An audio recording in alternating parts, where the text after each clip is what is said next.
Alright, I'm going to talk about the types of students who are in mainstream versus residential classrooms. And basically where a student is placed depends on different parameters. According to the Individuals with Disabilities Education Act, or IDEA, students with disabilities must be placed in their least restrictive environment, which means that children must be placed where his or her needs are fully met.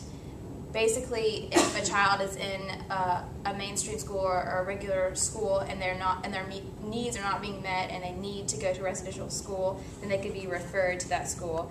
And basically, their least restrictive environment is based upon their individualized education plan, which all students with disabilities must have.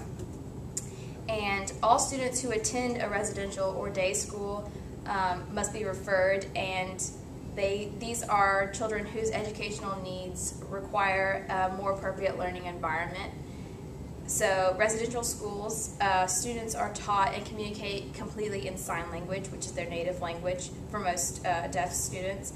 Basically, everything that goes on in the classroom, all school activities, tests, homework, anything to do with the school is in sign language.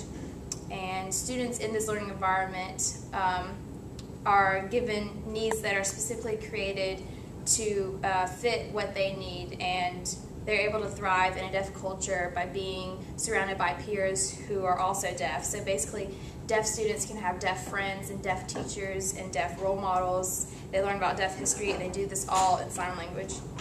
There are two schools in Georgia, which are residential schools or day schools, and the first is the Georgia School for the Deaf, and that's in Cave Springs. And they have a residential program which students come Monday through Friday, and they get to go home on the weekend. And they also have just a day school program where students can come during the day as a regular school. They require that their students have a hearing loss of 55 dB or greater in the better ear. So everyone at that school has to have that hearing loss of 55 dB or greater.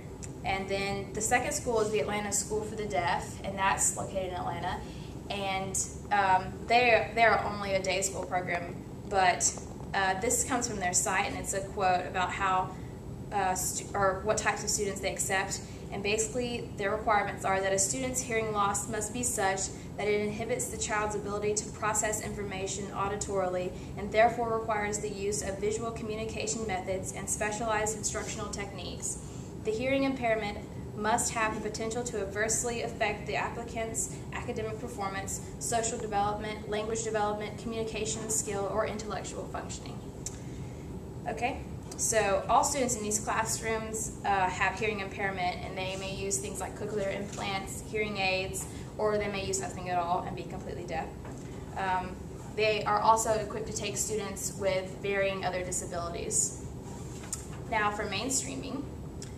Basically, a deaf student attends a regular public school, they go to regular classes, and they may also attend other special education classes called resource classes. They have most of their non-core subjects, which would be like art, physical education, things like that, with regular students, and all of these students would be hearing students.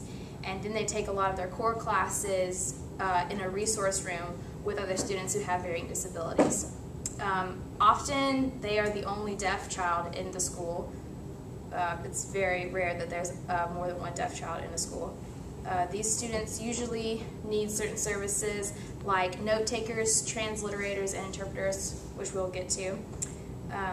It does cause some challenges for students, like difficulty integrating with their peers because of the time they spend away from the regular classroom.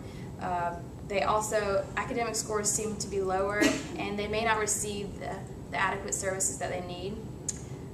Whether a student is mainstreamed or at a residential school, under IDEA, all tests and evaluation materials must be in the child's native language. So whether you're mainstreamed or a residential school, if the child's native language is in sign language, then they must be tested and evaluated in that.